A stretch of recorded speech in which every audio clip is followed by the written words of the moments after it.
Welcome everyone to the 10th and the last talk in our summer Chilloquium, co-organized by Harvard and MIT Society of Physics students.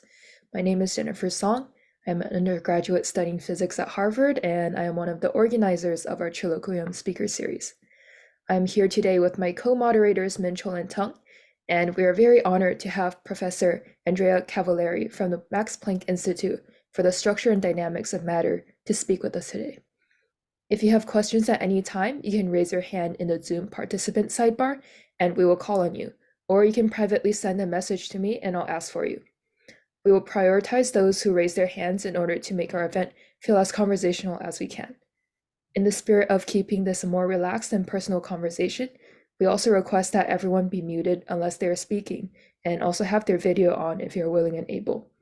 Now, before starting the talk, let us briefly introduce today's speaker to you. Yes, thank you, Jennifer. So we are extremely excited to have Professor Andrea Cavalleri give a talk with us today. So Professor Cavalleri is a founding director of the Max Planck Institute for the Structure and Dynamics of Matter and professor of physics at the University of Oxford. He is mainly interested in the experimental studies of the photo-induced phase transition in materials with strongly correlated electrons. Thank you very much, Professor, for giving a talk at Chilloquium this week. So please. Very good. So, thank you very much for inviting me. This is certainly an unusual experience for me. So I will try to follow the directions of the conveners of this colloquium, and I will try to, basically what I will do is I will try to introduce myself, tell you a little bit about my life path. I think this might be instructive to those of you that are looking to maybe pursue a career in science. And then I'll tell you a little bit about how the science that we do came about and what a subset of the interesting themes are. So broadly speaking, this will be about the physics of materials when these are driven by external stimuli, which is somewhat of an unconventional way of thinking about materials, at least in the broad context of condensed matter physics, less so in the context of laser physics, which is something that I've also been, certainly trained in and sort of retained and interested in. So as I say, again, I sort of follow orders here. I'll tell you a little bit about my life. So I am Italian. I grew up in Modena. So those of you that know Italy, Modena is about here. It's kind of the north part of Italy. It's a very pretty, small, sleepy town. It's well known for cars.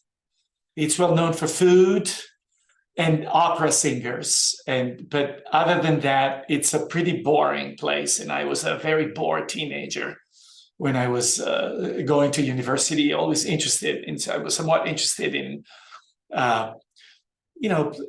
sort of science. I was, pretty good math student. And so I moved to the northern part of Italy to an old university to study engineering. So this is Pavia. It's just south of Milano, right here. It's actually the oldest university in this part of the world, I would say. It's again, I studied engineering without really knowing where I would have gotten into, but over time, I got, like many engineering students, that especially those that find an interest in the natural sciences, I developed an interest in fundamental issues. I studied optics and lasers, and more I was sort of interested about applying lasers and instrumentation to physics, chemistry problems. So at the time, I sort of this was let's say the mid-90s. So the people started moving around the European Union, and I actually moved to a city in the north of Germany to work with this fellow, Dietrich von der Linde, who's one of the pioneers of laser science in Germany. So those that followed science in the 70s and the 80s have followed these, a handful of people in Germany that worked on nonlinear optics, first people to measure two-photon absorption and nonlinear response of materials. And this was done in one of the ugliest parts of Germany, very industrial region. Also, I was used to a much more charitable sort of situation, good weather and friendly people. And so I spent a long time basically in a laser lab working at the nonlinear response of materials. These were the first femtosecond optical lasers. This is a picture of the dye laser that I used at the time. These were liquid lasers. We'd spend all day aligning these lasers, and then, once we'd get about midnight, we would have a stable femtosecond pulse, and we would start applying it to materials. So at the time, what I was tasked with working on was to try to understand, there was this idea of the photo-induced phase transitions. I will elaborate a little more on this later on. But, a very simple question one could ask is, if you have a solid, this is a caricature of graphite, and you irradiate it with an intense laser pulse.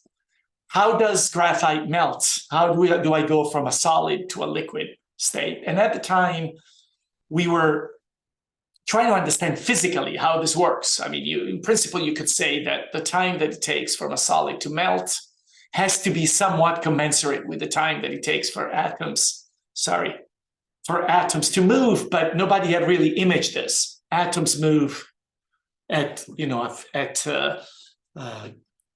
less than a picosecond. It takes hundred femtosecond for atoms to move apart from one another. And so the idea was, can I make a little film of a solid melting? So this is part of my PhD thesis. We built an optical microscope, which could be used to image a piece of silicon as it was being irradiated with another pulse of light.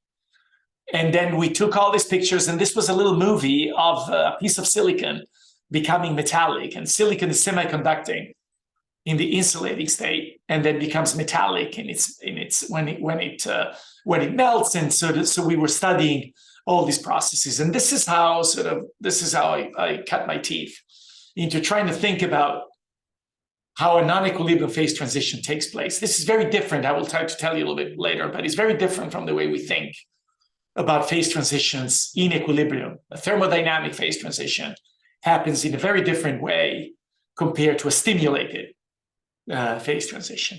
But these were very crude measurements. A phase transition, especially a structural phase transition of this type, has to do with atoms moving and rearranging. And all we could do at the time with these very rudimentary optical lasers that were very fast, that we could only take sort of snapshots in the visible in the same way that you would do with a physical with a sort of an optical camera.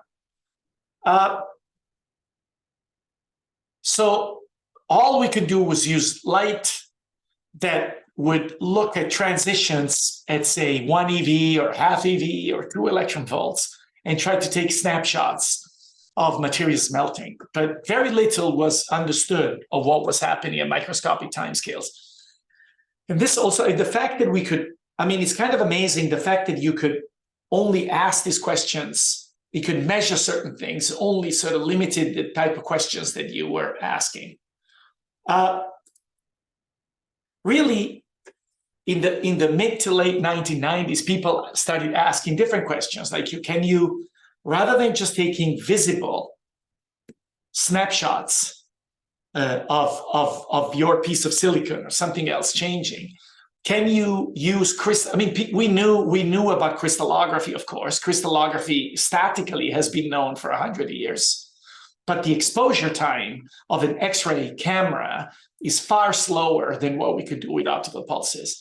So people started asking in the mid 1990s to late 1990s, can I generate X-ray pulses that are fast enough so that I can take snapshots of these lattices as they evolve in time?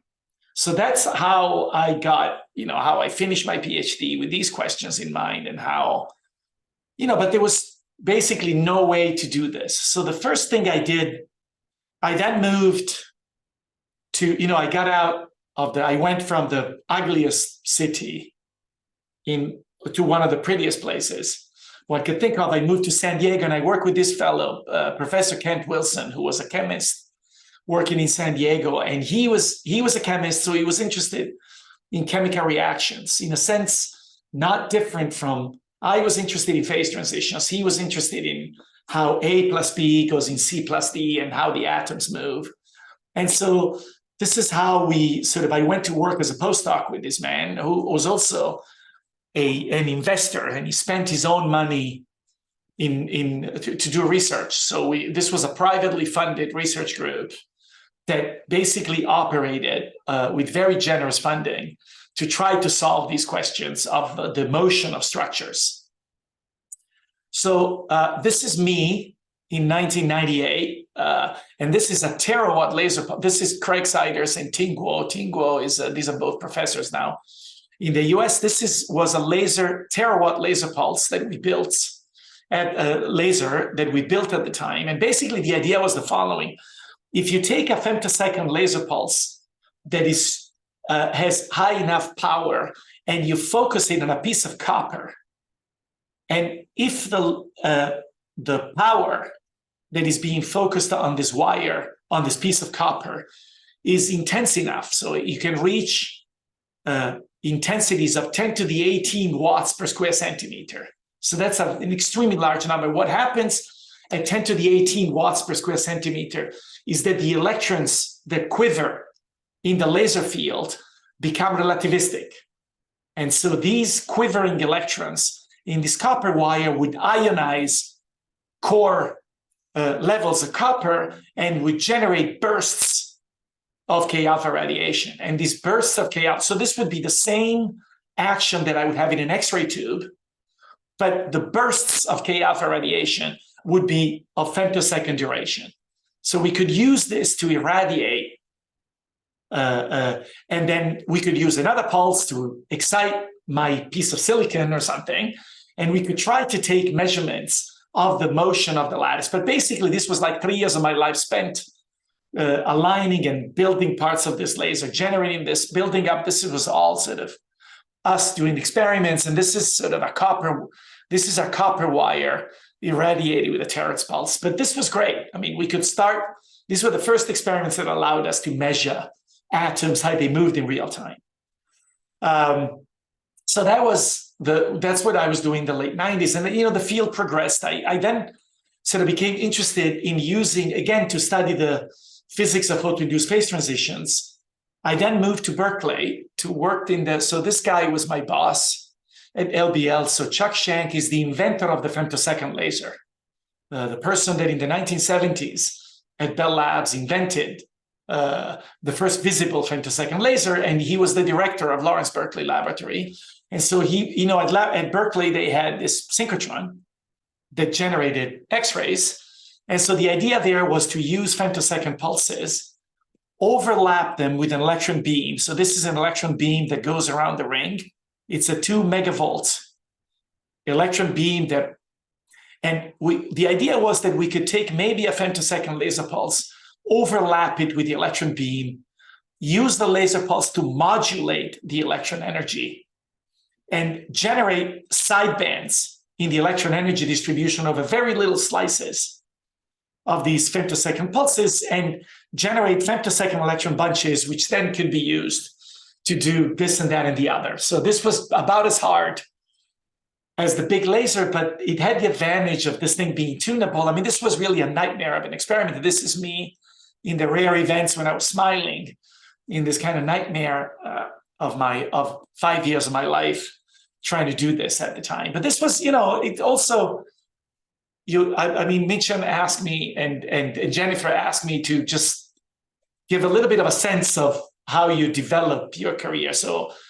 if you spend 10 years of your life doing these experiments with no signal and very difficult things to do, at some point you develop a sense of confidence that you can pretty much do anything that is possible. And if you can't do it, you'll ask somebody to help you.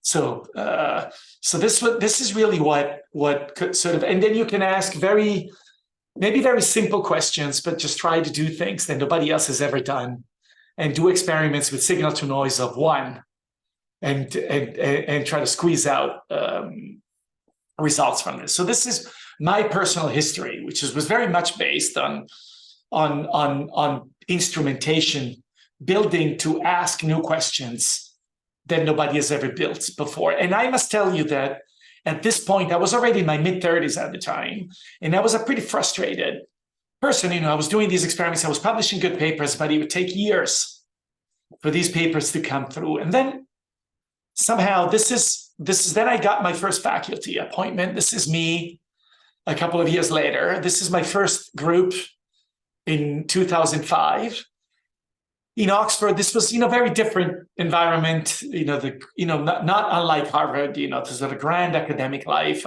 made of sort of, clever students like yourself and lots of black tie dinners and laboratory experiments and these guys. So we developed a lot of, and we started working at slightly more substantive problems. Nowadays, the femtosecond laser technology was improving. New things could be done, and as I will tell you in a second, new methods were coming to the fore, and we started working on the physics of photo-induced phase transitions, which is really the science that has informed the last 20 years of my life, and the sort of the science goals. And so we started working on more subtle issues related to, taking a material that does something and trying to make it do something else. So can I control ink materials with light in interesting ways other than melting a piece of silicon, which is maybe not the most sophisticated question that one could ask. Can I create new states of matter that don't exist? New states that people care about? Again, not molten silicon, but things that do useful, functional materials with interesting functional properties. And can I measure the dynamics? Can I understand how the dynamics works? A major advance has been the appearance of X-ray free electron lasers. So this is 10 years more after we started working with, we built these terawatt laser pulses to generate radiation. I mean, this is somehow all the work done to understand how relativistic electron beams can interact with lasers and can generate short pulses of X-rays, then became basically a major industry. So these are now, there's now multiple accelerators around the world that generate, these are 3-mile long accelerators that now generate short X-ray pulses. And this is really a revolutionary development of, between 1960 and 2005 or 2009, the only way to you could generate lasers on basically, with few exceptions, on a tabletop, somewhere between the infrared, sometimes the far infrared, to the visible. And all of a sudden, we can now generate millijoule pulses that are tunable from 20 eV to 20 kilo electron volts. And so the type of things that can be done changed from one day to the next. And so I found myself perfectly placed. All my sort of, frustrations of what am I doing here? At some point kind of made sense, and everything kind of came together. So in 2008, in my mid to late 30s, I was asked by the Max Planck Society to found a new Max Planck Institute in Hamburg. This is the core of the Max Planck Institute in 2008. That's me. A couple of years later, these are people in my group at the time. And so we developed this institute, and this is where I am to this day. And so I see some Buddha some Buddha is next door. He's visiting us in Hamburg, actually. He's one of the early conveners of this Chilloquium. So he's visiting us on a collaborative research project. All right, so let's go to photo-induced phase transition. This is where we started from. But, there's really sort of, in principle, there's really more interesting things that one can work on rather than melting materials. And we really focus on the physics of quantum materials. Maybe it's useful at this stage to introduce a little bit of which is really what I'm interested in. What does complex condensed matter do? So there's many ways people talk about quantum materials. Of course, all materials are quantum in as much as the microscopic physics of these materials is dictated by quantum mechanics. One way to think about quantum materials is one in which materials whose macroscopic properties cannot be understood even qualitatively without quantum mechanics. If you take a metal or an insulator, you could say, yeah, there's quantum mechanics, but I can qualitatively discuss the physics. Thinking about classical physics, I could say that the electrons remain trapped in a glass and they don't conduct, or they're free to move in a metal and they conduct. But if I think about ITC superconductivity or topological states of matter, there's no way I can think about these macroscopic properties without invoking quantum mechanics. And these are some of them, host some of the most interesting questions in condensed matter research, not only in my view, but in the view of a very broad community. Quantum materials are also very interesting because they host a number of very, let's say a multitude of functional phases. Those of you that go to a talk about quantum materials, you will see somebody who shows them a phase diagram with an enormous amount of magnetic, electronic, structural phases that all seem to compete with one another. And so whilst this gives you a great opportunity to sort of have materials that can do A, but can also do B, so that you can make memory devices, you can switch things, the same microscopic physics that gives rise to these many, many competing phases also is a curse, because every time you create a material, you never really know what material you're making. And these materials are also very difficult to control because their extreme sensitivity to external stimuli makes them really very difficult to control. So, and what people have been doing, and they've been trying to come up with ever more precise methods to grow these materials. People have been trying to apply strain to sort of rationally control, say, either to squash the material or to make it, so to change the lattice constant in a rational way to try to control these phases. So it's fair to say that the past 10 to 15 years or more has been, a quest toward ever more precise ways of controlling the structure of quantum materials better than than growing materials in a furnace or applying strain or squashing them in a diamond anvil.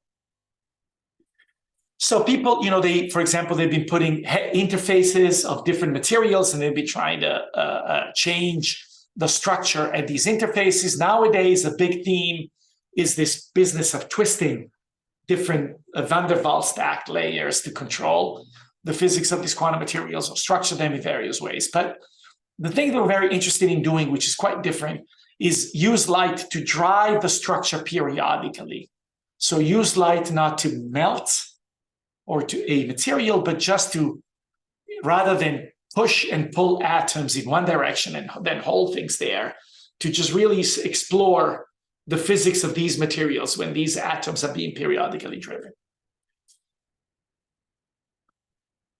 This is, just mind you, this is very different from the way I think about a spontaneous phase transition. When I think about a thermodynamic phase transition, what I think about is, so this is a Landau type description of a phase transition in which basically alpha is a parameter that includes everything that is dependent on temperature, say. And what I will do is I will change alpha very slowly.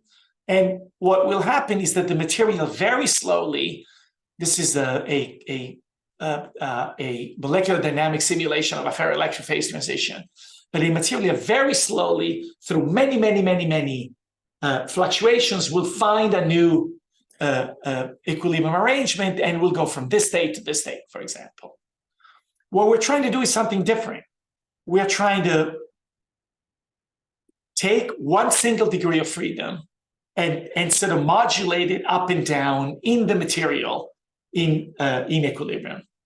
And and what we're trying to do is to create a time-dependent situation, which then shapes the landscape in a different way. So this is a famous film that shows how a dynamically driven system can be qualitatively different from a static system. So again, in classical mechanics, let's stop this and let's start again with this. You can decide that a saddle point is an unstable, gives you an unstable potential. But what I can do is to spin a saddle, and if I spin it in the right way, I will create a confining potential. So a dynamically driven system can be qualitatively different from a classical system. And this is very different from what I think of when I think about a classical phase transition. I just really, this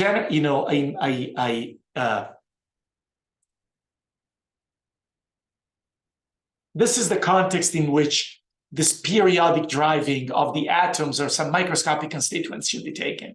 You have a material that wants to do something, let's say a material that wants to melt at a certain temperature, and what I want to do is create a potential that, by virtue of the fact that this thing is being coherently modulated, will take something that is unstable and make it stable.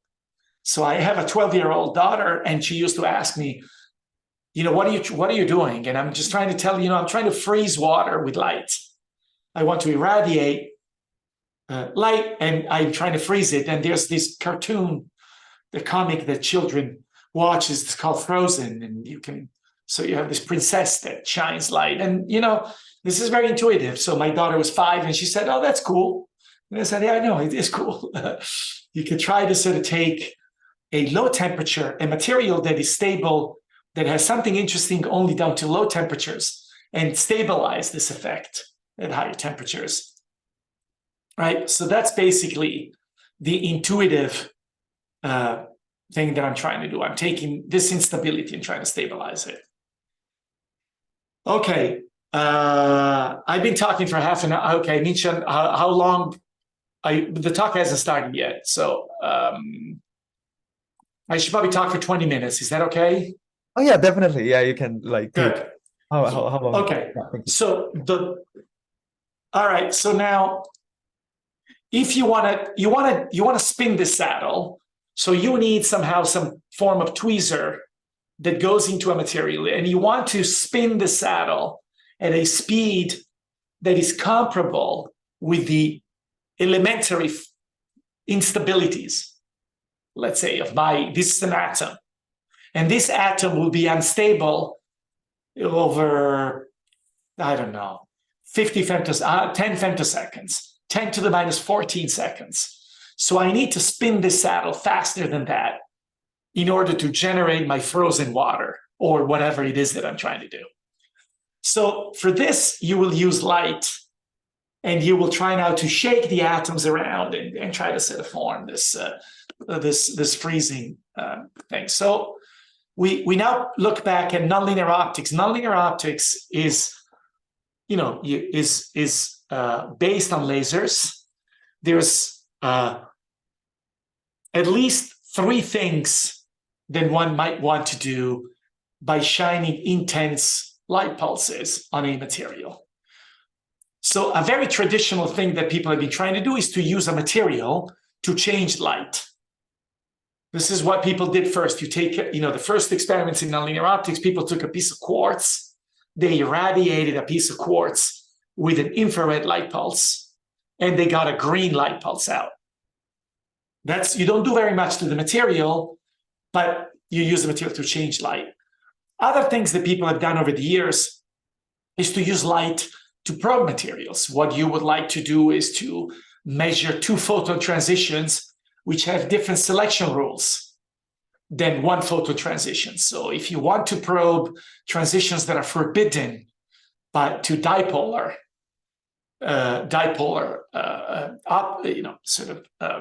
matrix elements, you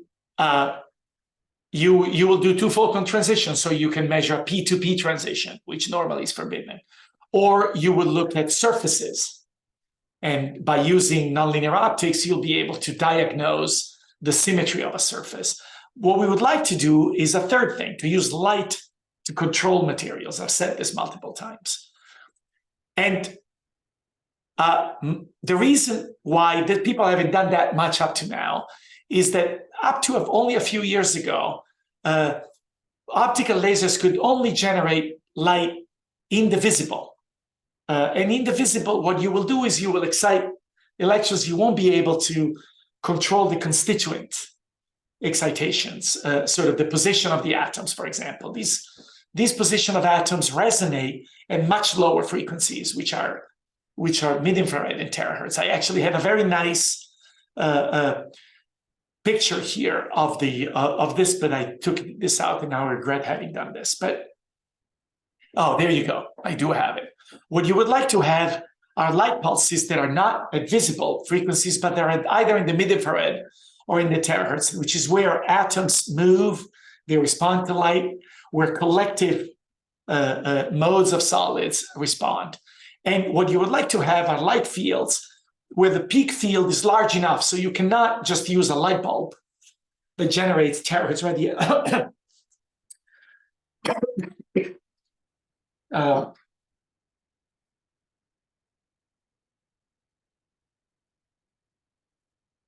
That generates terahertz radiation, but you would like to generate light fields that are in excess of 1 megavolt per centimeter. God, I lost my voice. Just one sec.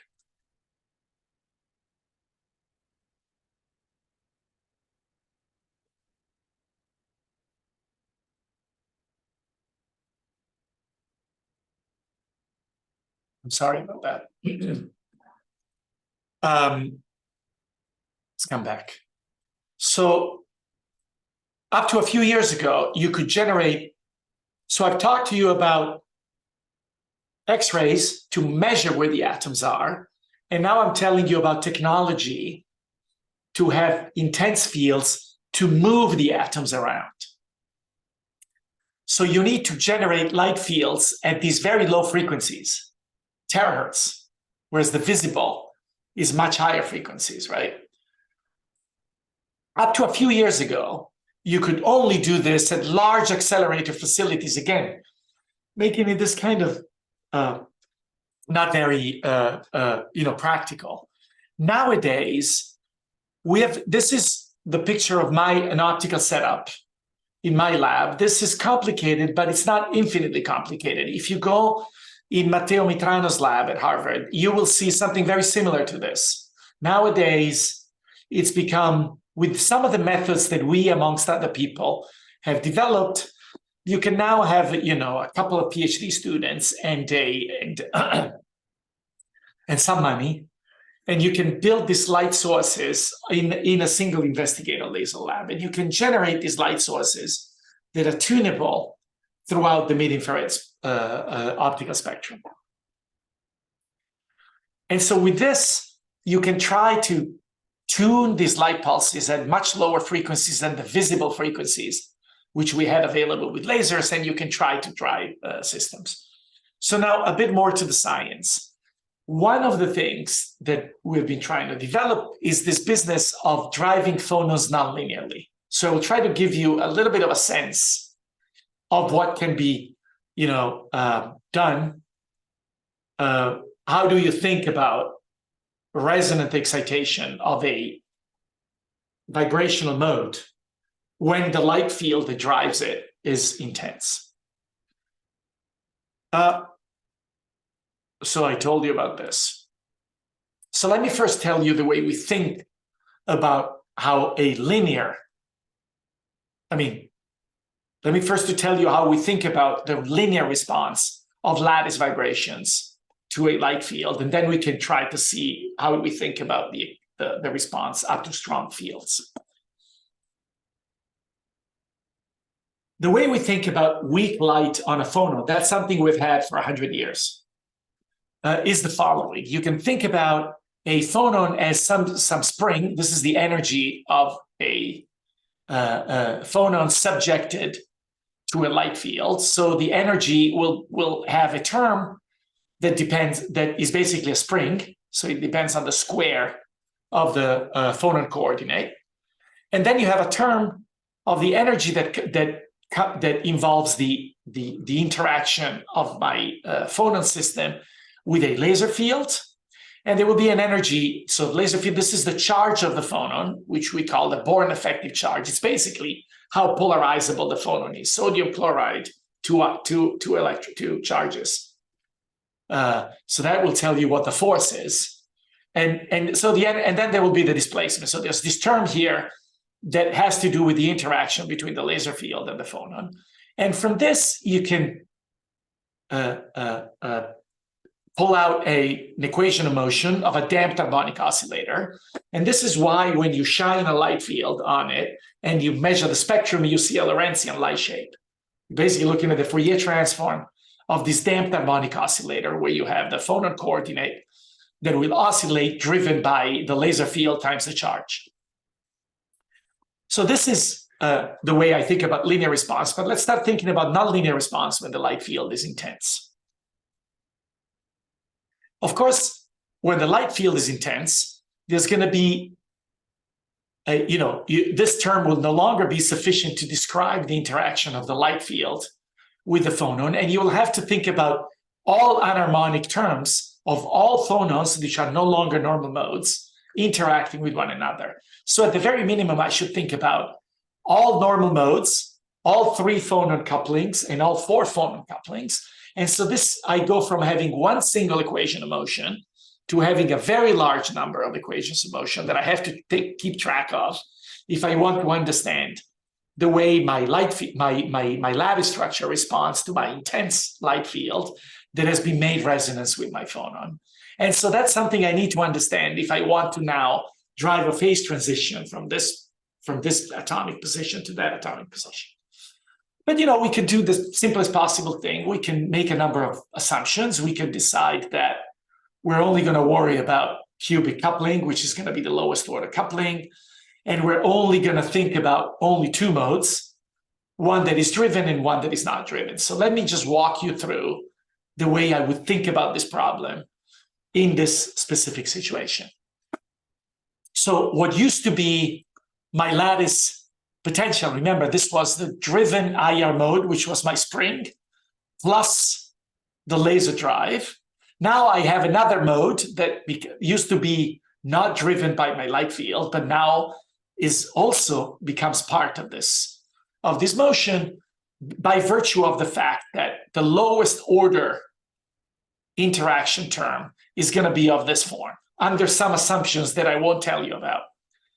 Just believe me, under a certain number of assumptions, there's going to be also this term. And so this will give rise to 2 coupled equations of motion, one for the driven mode, which I call QIR, and one for the other mode that becomes only activated in this limit of a weakly nonlinear response.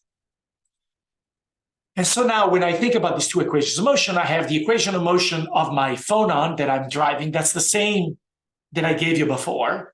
My light field is resonant with this eigenfrequency of the phonon, and so I will have this damped harmonic oscillator. But then the second phonon, which is not directly driven by the laser field, will experience a force that is proportional to the square of the red coordinate. This is because I have this term here in the potential energy, Q square Q. And so I will have a force applied by the laser on my resonant mode, plus a second force, which is proportional to the square of the red. And remember, the square of a sine is 1 minus cosine 2 omega t, which means that this second mode will experience a force that is directional.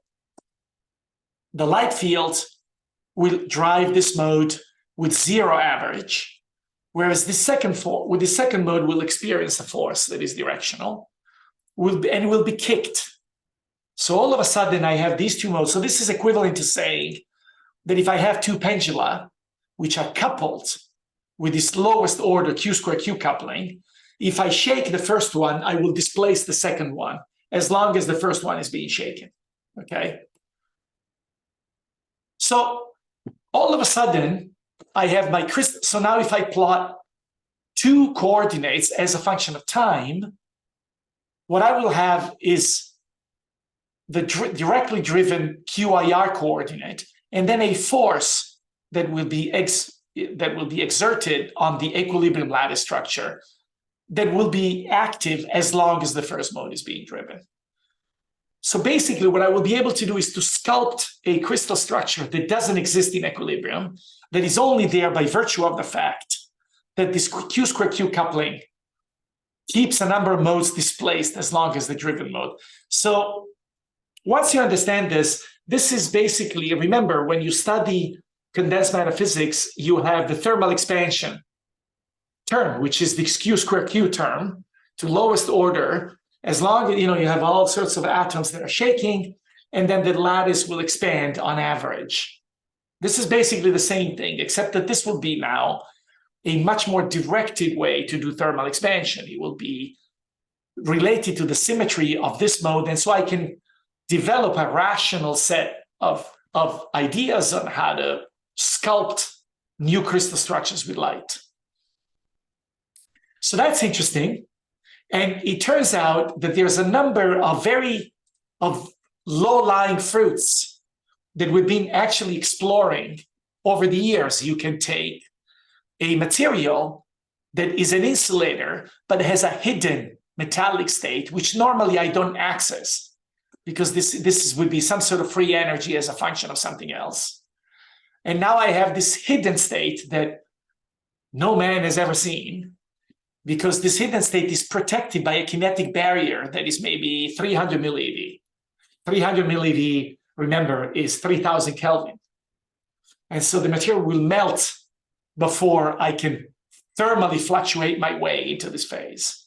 And now by virtue of this, I can kind of generate the state. And so very early on, when, this is when I was starting in Oxford, we started sort of taking these, and it was very rewarding sort of set of things, because there's a lot of things in condensed matter that you can do. You can take superconductors and generate transient crystal structures that are not stable at equilibrium and amplify. I'll tell you a little more about that later. So this is, again, Matteo Mitrano's PhD thesis, who discovered that you can generate an extremely beautiful superconducting state in some organic materials that you could take a material that is not ferroelectric. This is my student Tobia Nova, who's now at the ETH, and you can make it a ferroelectric. You can take material. This is our latest paper with Ankit Diza, who is now at Cornell as a faculty member, and you can generate a ferromagnet at very high temperatures, much higher than the thermodynamic transition temperature. So you can try to generate structures that are not stable at equilibrium, basically by futzing around with this nonlinear phonon Hamiltonian, and just So Sambuddha reminded me this morning that basically the last 10 years of my life have been stamp collecting, trying to just kind of shoot at the wall and see what new interesting states we can document. But there's a lot of very interesting things you can do, and we've been certainly having a lot of fun with this. So I could give you 5 Chilloquia about this, but I will tell you before you kick me out, just one thing that we find extremely interesting at the moment. And again, in the spirit of the philosopher that we mentioned before, of trying to do something interesting. No, what was it? Since we have to think anyway, we could try to think big. The biggest thing, what's the biggest thing we could try to do, if not take a superconductor and try to make it a higher temperature superconductor with light? That's the ultimate, at least what I find very interesting. So, and you can think about the problem of superconductivity, which is basically a problem that involves 2 things. It involves the formation of pairs of electrons which form a single singlet particle, and then basically a Bose-Einstein condensation of these singlets that is either, depending on the details, either happens at the same temperature when the pairing happens, or at a lower temperature. But maybe there's ways of doing this shaking and try to enhance either the pairing or the the coherence between these pairs and make them condense at higher temperatures. So this is basically intuitively the way one could think about this problem. And we've been chasing this problem for now more than a decade. So we've been working on cuprates. I alluded to this before, but for example, this is rather uncontroversial work that we did early on in 2011 with my postdoc then, Daniele Fausti, who's now a professor in Erlangen. And what we showed was that in principle, there's superconductivity sometimes is suppressed, is stifled by the appearance of different types of order that reduce, what would be a high mean field transition temperature for superconductivity.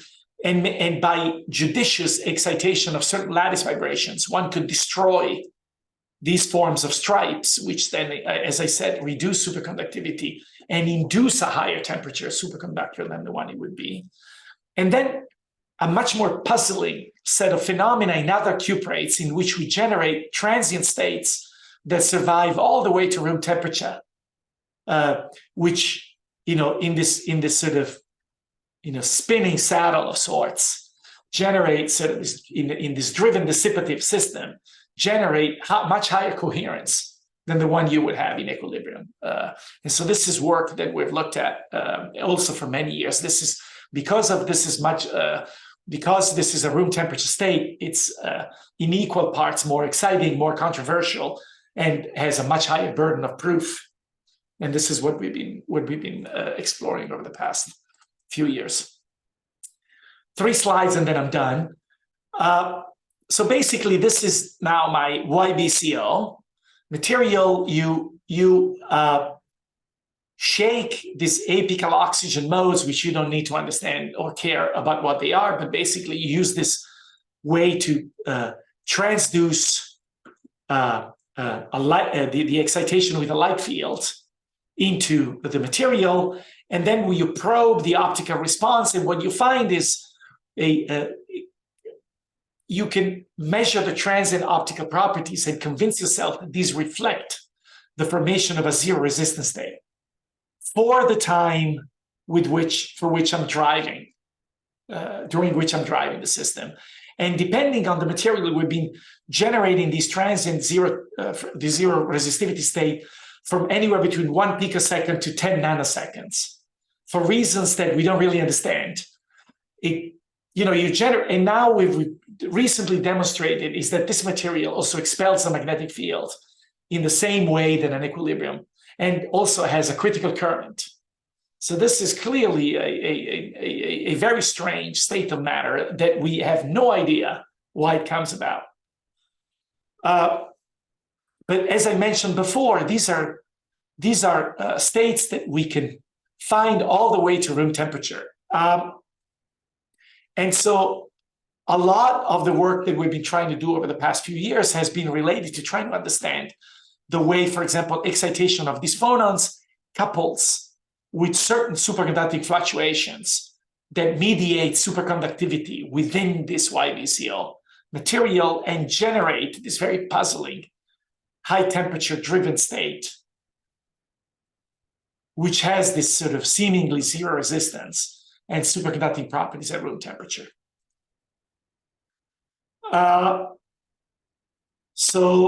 This is work that we've done with Eugene Demler, who was, we started when Eugene was at Harvard with his then student, Marius Michael, and he worked at his PhD work, trying to understand how certain modes that are being driven can decay and can couple to superconducting degrees of freedom. So this is Marius's PhD thesis, where he sort of wrote this minimal model in trying to understand exactly how the oscillation of certain phonons can couple to superconducting fluctuations. And this is experimental work that we've done where we've shown that actually Marius's ideas about using phonons to amplify superconducting fluctuations exponentially actually has a realization in real life. This is PhD work of my student, Alex van Heugen, who's now at MIT with Nugedic. who showed that these superconducting fluctuations can be amplified exponentially as a function of the coordinate of the mode. So again, this is too much detail maybe but just to give you a sense of where this science is going, what is the physics that we're trying to understand? Yeah, we'll also be trying to do this in other materials such as the organics, and again, each one of them is a different Chilloquium, where we could tell you about. These are also materials like these buckyballs or some of these charge transfer salts, where we have found indications of photo-induced superconductivity at temperatures again far in excess of the thermodynamic transition temperature. And so, where is this going? I mean, we have this room temperature state, which we've now made as efficient as we can and as long-lived as we can. And we've gotten to a point where if we had a source with the right wavelength that operated at a high enough repetition rate, only by having a source of 5 watts, we could potentially generate a continuous room temperature state. So, 5 watts is too much. We're going to fry this guy. But maybe if we had a factor 10 increase in efficiency or a factor 10 enhancement in lifetime, we just might have a fighting chance to generate the state, at room temperature, irradiated in a field that would be superconducting. So this is clearly something that is, again, is one of the most exciting things that we're doing. There are many other things we're trying to do. We're trying to put these materials in quantum cavities so that we could try to hybridize this material with quantum fluctuations inside these cavities and try to either enhance or simulate this driven state using vacuum fluctuations. This is something that we've been trying hard. We haven't gotten anywhere. I have a student who's refused to continue working on this problem because he decided this was never going to work. But, these are the type of things that one can think of. A lot of these ideas are summarized in these 2 summary papers, which are sort of what's the word? Kind of perspectives, popular articles where we try to. In this paper, we try to explore, put this in the context of what I think we call this paper "Quantum Optics and Quantum Materials." How a lot of ideas from quantum optics can be extended to quantum materials. Of course, this is sort of said, it's a bit of a tongue-in-cheek, because quantum optics and quantum materials have 2 different meanings. But we try to sort of make a point of one of the most interesting frontiers, which is this interface between nonlinear optics, quantum materials. And this is with Andrea Cavalleri. We wrote this other paper where we try to highlight the idea of nonlinear phononics. I think this is pretty much all I had to say. And, we started from basically Pavarotti and Tortellini's, and this is where I'm at now.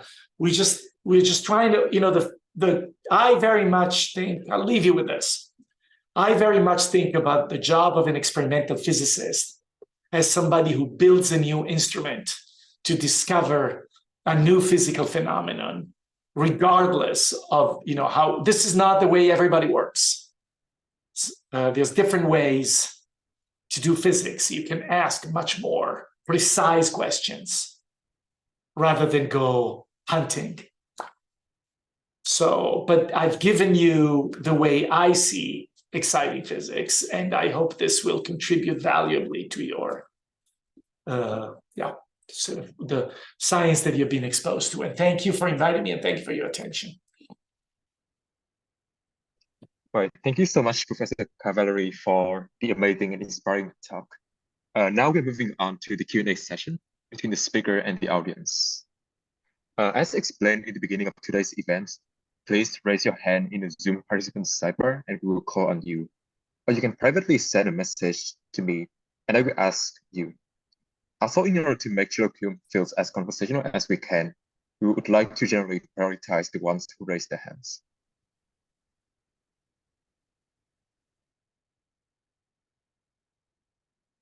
No, that's a bad sign.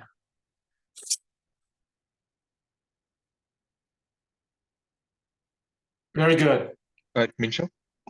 Yes, actually, I want to ask a question that was like popped in the chat, like that was like sent to me like privately, like during the talk. So I was the person was wondering like how do you choose the materials you investigate? Like for example, like how do you like there are like many like candidate materials Yeah. can. So I was like he was wondering how you choose the materials of your investigation. So, I mean, this has evolved over the years, of course. Early on, we just basically chose a material in which we knew that there was a competing phase very close to it. And we figured maybe by shaking the lattice, we can favor one with respect to the other. Nowadays, we much more rationally try to look at what I showed you at the beginning was only one nonlinear coupling term in the nonlinear phonon Hamiltonian, which was this Q square Q. But there's many other terms. You know, there's quartic terms. There's you can mix three phonons, and what we're trying to do there is to use this to emulate known physical processes, such as breaking of translational, say ferroelectric formation of a ferroelectric will require a certain term where a phonon will couple to the polar mode of the ferroelectric, and we're going to try to enhance this. Or when we try to enhance magnetic states, we will try maybe to do things such as driving the atoms in circle so that you can, emulate one specific field. So to answer the question, what we're trying to do is to engineer this nonlinear phonon dynamics to emulate some of the physics that underlies phenomena that you observe in equilibrium through spontaneous fluctuations. Maybe this is yeah. Oh, I see. Thank you so much. Yes. So one example is if you want to twist two materials. One of the things I would very much like to do is to use some protocol to try to generate a twisting action. So maybe we can sort of do something there. So these are sort of the, but you can kind of get a book of nonlinear optics and translate that to the phonons and try to sort of try to think about the structure. Yeah. And also like another question from the audience, like actually like I also personally like was very impressed by the paper that you wrote with Sambuda on this March. I remember about the mechanism of this like photo-induced like superconductivity. So I was wondering like about the general collaboration or the communication with the theorists. So I was wondering, like I think like this is like very new field of like investigation. So like how does the like collaboration like versus like and the like communication with the theorists usually go on? Yeah. So there's at least two classes of these. There's a number of theories that will try to provide maybe slightly mechanistic descriptions of the physics, but then generate testable predictions. And then there's more, in a sense, more interesting. So the Sambuda, Demler, Michael collaboration is more an example where they will also try to do interesting theoretical physics. And they don't really care whether I can reproduce that necessarily, but they are just trying to generate. So they will take your observations and they will try to frame them in the broader context of theoretical physics. And that's, of course, more interesting, although it's also an interface, which is where we just drink a lot of coffee and we discuss, and then they'll come up with interesting theoretical physics. But it's sometimes not so clear what I can contribute to that, right? Or what I can. So there's this, there's at least these two classes of things. But for example, this business of amplification of superconducting fluctuations has been extremely interesting. There's a qualitative, at least, prediction that the certain phonon will cause some exponential growth in some other thing. And then you go there, you measure it, and it's really an exponential growth. So that's a very nice, right? And then the question is whether this exponential growth really explains this room temperature state, but then you bring it to the next level. I hope I have answered your question. Yeah. Thank you so much. Thank you so much. Actually, like I personally have two more questions, like other than the audience question, but like let's see whether there are questions from the audience to make sure that, yeah. I see. Yeah, so I can go on with my next question. So you showed us the like various kind of like application of this like photo-induced phase transition, like magnetism or those kind of examples. So maybe this is like because of the lack of like understanding about the physics phenomenon, but like in my perspective, like these different phenomena look like very different in terms of like their mechanisms or in terms of their kind of like their physics motivation, what's going on inside there. So I was wondering, like, how do you decide whether like this specific phenomenon can be enhanced by the photo-induced technique, or maybe this cannot be very like helpful with like using the photo-induced technique. So I was wondering about the general way of choosing so let me just say one thing here. Let's go back to the laundry list. Not this. Where's my laundry list? Come on. If I don't find it, I'm just gonna, yeah. So one crucial, okay, let's say enhanced electricity, enhanced superconductivity, enhanced magnetism have one thing in common. These are states that order at low temperatures, but they have a number of precursor fluctuations above TC.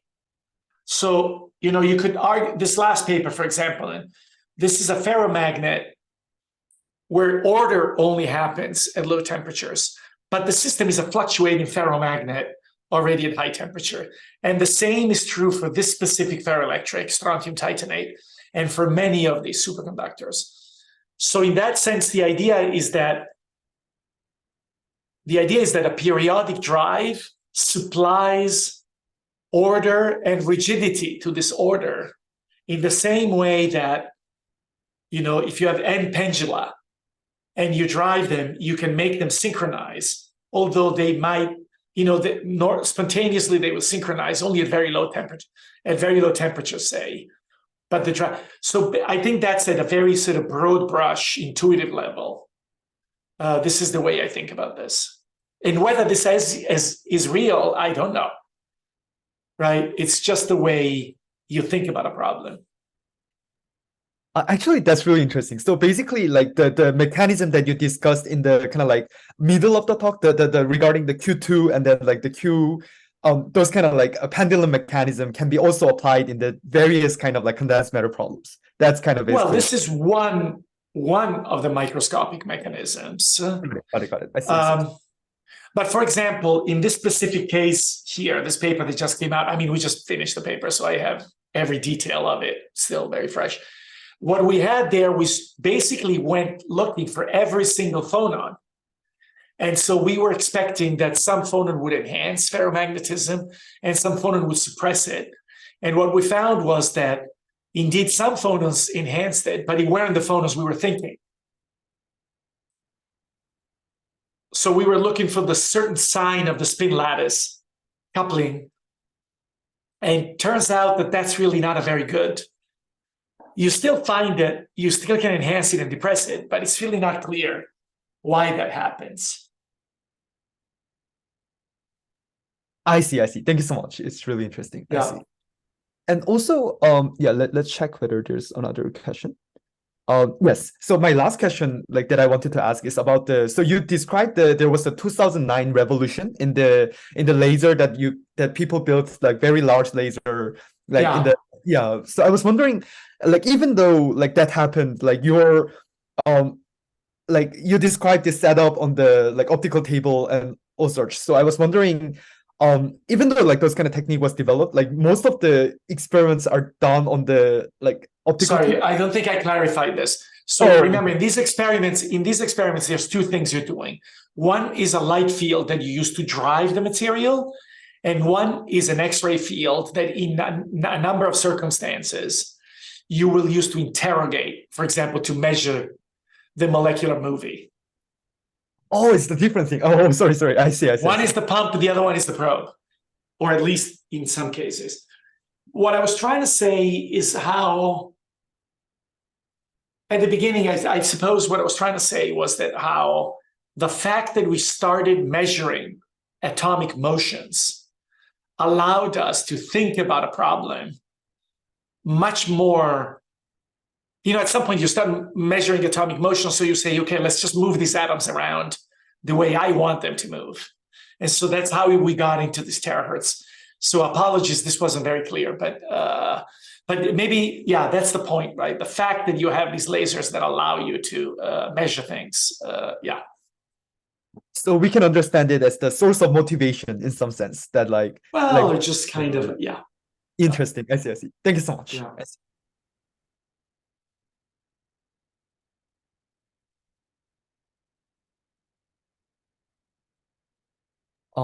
Yes, so I think there is no more questions. So maybe we can conclude for today's talk. Yep. So, yeah. Very good.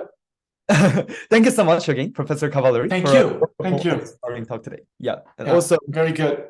yeah, thank you so much.